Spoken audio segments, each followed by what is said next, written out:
What up, African world? It's your boy Home Team here. I'm back at it with another video of African history, culture, and worldview. And today we're going to talk about the entire history of African men.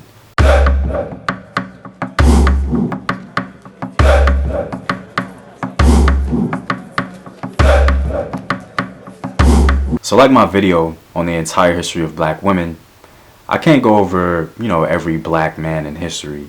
So I'm just going to go over and highlight some of the most significant black men in African history.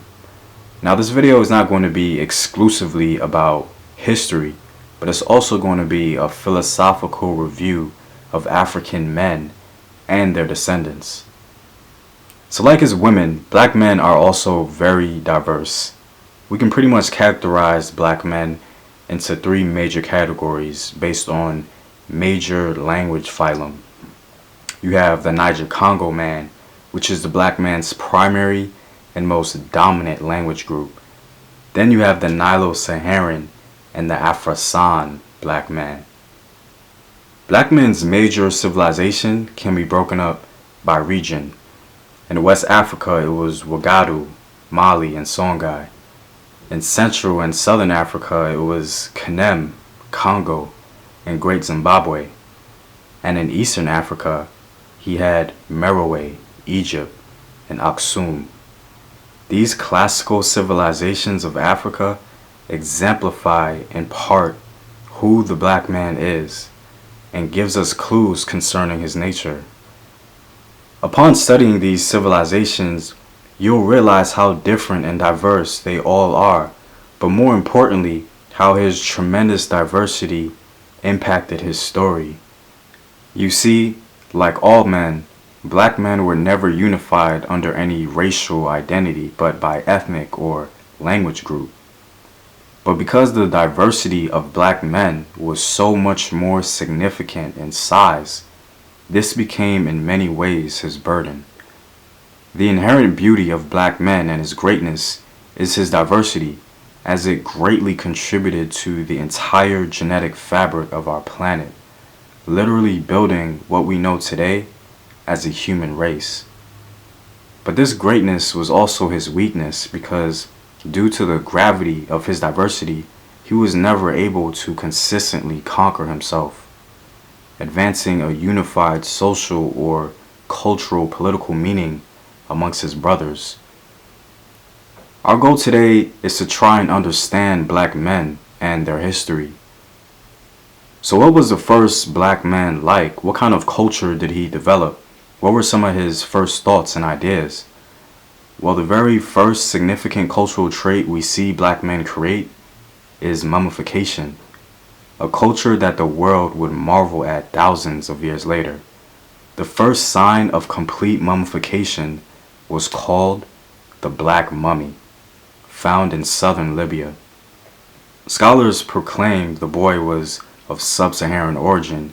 You see, mummification is important into our understanding of the black man's first thoughts and ideas. Burying your dead in such a manner hints to the idea that black men knew there was something special about the human body and that somehow its preservation meant something. Later he continued to advance and evolve in his thinking, and his process of mummification became intrinsically tied to how he viewed the world around him. This, in essence, became a religion. Thus, it was black men who founded the world's most significant religious thought. Black men were the first men to consume and digest the idea of God, at times even elevating himself, and especially his women, to the level of a deity. His religion is what continued to drive his thinking and even advance him into a civilized human being as religion demanded it. He began creating structures like at Nabta Playa in the Nubian desert, which was an astronomical observance, and according to some scholars began one of the first cultures of sculpture development. According to some scholars, the man who sparked this culture in Africa seems to have been the Nilo Saharan black man, arising from sub-Saharan Africa. As this Nilo-Saharan man moved further north, his experience changed slightly, and he began to develop what would later be adored by humanity. Preserving the human anatomy in stone and even measuring our place in the universe through astronomical observance, expressing our importance as humans. Once you think highly of yourself and the human body, you must then create institutions to preserve and protect it. And it was this man that is believed to have founded the first significant civilization in Africa, Ta-Seti. This Nilo-Saharan black man is important to our understanding of the black man's first thought. And once we understand it, we realize he sparked what would later become a religion in African high societies. Now, the Niger-Congo black man seems to have been very different from his brothers. It was the Niger-Congo man that seems to have developed the most significant conquering spirit on the continent. As he apparently saw the need to expand his influence, he was the first to do this and was immensely successful at it, nearly taking the whole continent during the Bantu expansion. There is no doubt the Niger-Congo black man is the most dominant presence on the continent. In fact, even though there is no direct evidence of this, his expansion might be the very reason why we see Nilo-Saharan man further north. Given all of this, it would seem as though the Niger-Congo man helped to maintain and promote the matrilineal system of the entire continent, a system that his brothers seemed to embrace. He also seemed to be the first to train his brain with mathematics with the presence of the Ashango bone. Mathematics, of course, being one of the bedrocks of civilization. The ideas of the Nilo-Saharan black man seems to have been borrowed and further developed by the Afro-San black man. This Afro-San man seems to have been unique, as it was him that popularized the idea that the black man himself was God. He also popularized and improved upon the culture of his brother, the Nilo-Saharan, with writing, culture, and statehood. The Afro-San black man and his geographical proximity to the rest of the world assigned him with being the carrier of African culture and religion, exposing and introducing it to the rest of the world. Historically, it was his civilization that became the most recognizable and relatable to the rest of the world. So let's look at some black men in African history that exemplify the character of the Niger-Congo, the Nilo-Saharan, and the Afro-San. Sunjata Keita and Mansa Sakura of the Mali Empire are two examples of black men coming from humble beginnings, beating the odds and rising to the top. Sunjata was reported to be crippled and despised in Mali, but he defeated Sumanguru Kante, becoming the founder of the greatest empire in West African history. Mansa Sakura was literally a slave, starting all the way at the bottom and becoming the king of Mali. Shaka Zulu also speaks to the Niger-Congo experience. He literally influenced and changed the culture of an entire region, becoming the driver of a new culture, literally setting trends and changing the African space that he was in. The descendants of these Niger-Congo black men exemplify all these characteristics today. As black men in the New World suffered and survived the most gruesome act in human history, at times even gaining positions of power. But more importantly, he became the driver of culture in North and South America, setting trends that other groups of people began to mimic and even embrace. It's clear that the descendants of the Niger-Congo black man has inherited his characteristics. Even when he was robbed of his culture and identity, literally starting from the bottom, he began to recreate himself and start a new culture that still became irresistible to the rest of the world. King Narmer in many ways symbolizes the Afro-San black man. King Narmer was the first black man to create an empire on the continent. Even though it wasn't the first civilization, Egypt became the first significant empire in all of African history, an empire that led to great things. The Afro-San man's geographical presence along the coastal regions of Africa is significant. He was the first to introduce the black man's culture and ideas to the rest of the world. Ideas and culture that became very influential outside of Africa, and he is believed to be the first to branch outside the continent, hence the name Afro-San or Afro-Asiatic. Then we have the Nilo Saharan. He did something that has never been done on planet Earth. What he and his predecessors did gives us valuable insight into understanding the natural core of black men, the color of his soul, which continues to paint all black men today. What he did in ancient times is the closest thing we have to understanding who black men are. The Niger Congo and the Afro-San black man did some things that can be seen throughout all men on the planet. But the Nilo-Saharan black man makes the distinction of all black men really clear. King Pi, the Kushite, went up into Egypt and conquered it, not to destroy it, but to revitalize and restore Nile Valley culture. The Kushites literally forgave their enemies and rebuilt the cultural and religious infrastructure of the Nile Valley, returning it to its African context. Never in the history of the world has any man conquered a region for the sole purpose of restoring their enemy's culture and worldview. Granted, it was a culture that the Nilo-Saharan Kushites believe belonged to them. But this very idea of forgiveness and restoration is unique.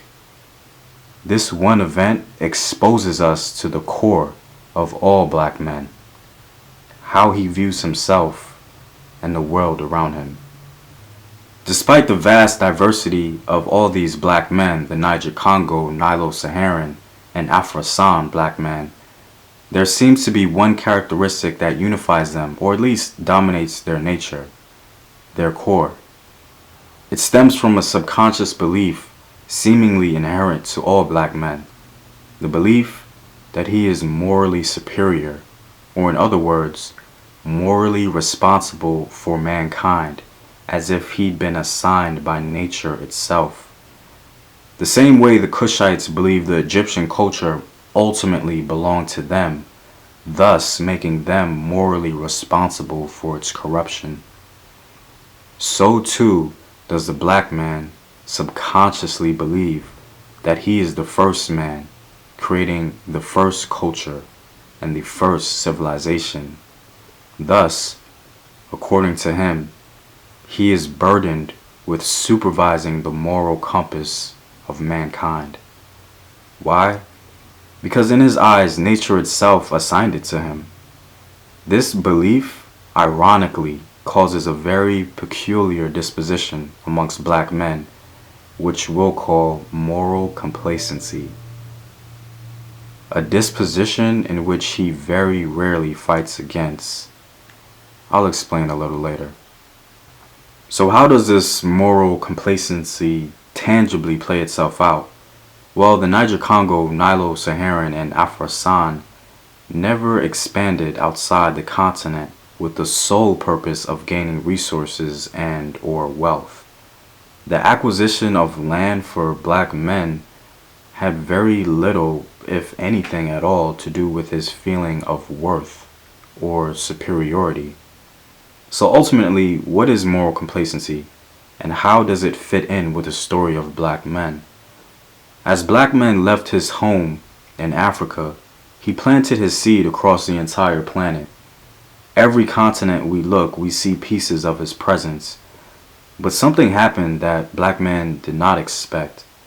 He began to change due to his environment. In many ways, black men was shaping nature around him, and nature was loyal to him.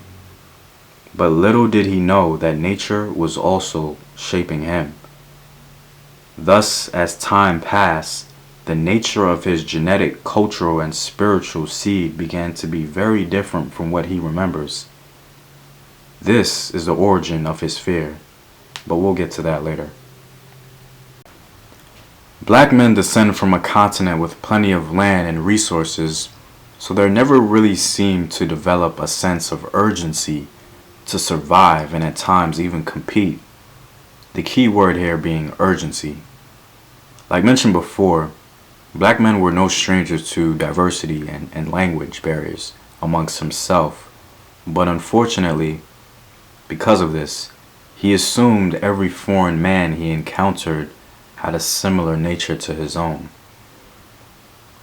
One of his ills is his struggle to understand the motives behind other men that seek to destroy him, as he seems to have developed no need to genetically survive, as his genes and his subconscious opinion have been distributed throughout the entire earth long ago. And he also never developed an incessant need to feel superior to others, perhaps to his fault in a cosmic sort of way. In all men, he sees a sort of molecular piece of himself. This phenomenon, which I call moral complacency, seems to be unique to black men. Because of this, black men, especially today, largely succeed only as an individual.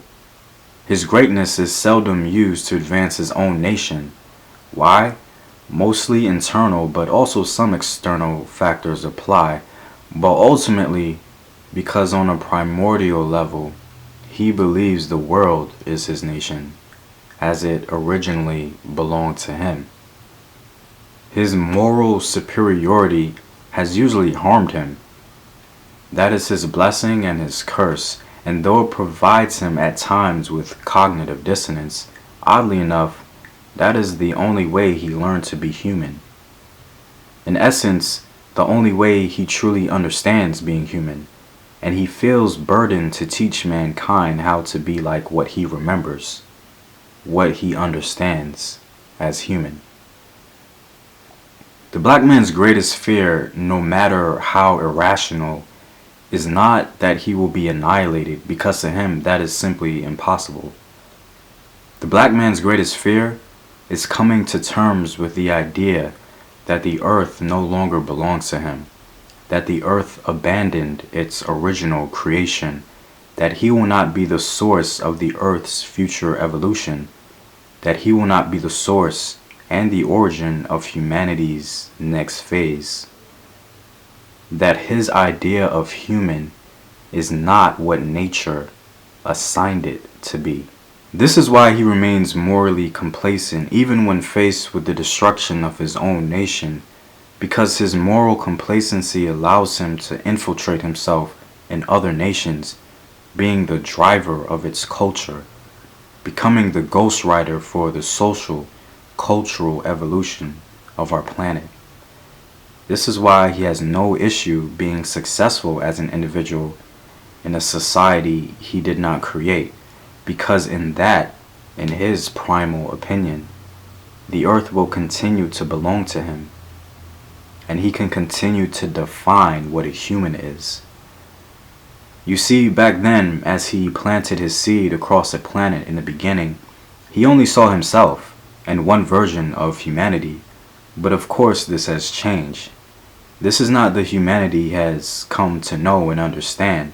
Thus, in his moral superiority, he will do anything to remain the driver of what he feels humanity is, cultivating its culture and its worldview, even at the expense of his own nation. However, the question is his commitment to moral complacency worth it? In other words, are his fears of an unfamiliar humanity worth his nation? This is a question that black men are beginning to ask himself right now in the 21st century. What is the value of my moral superiority, and will nature continue to honor it?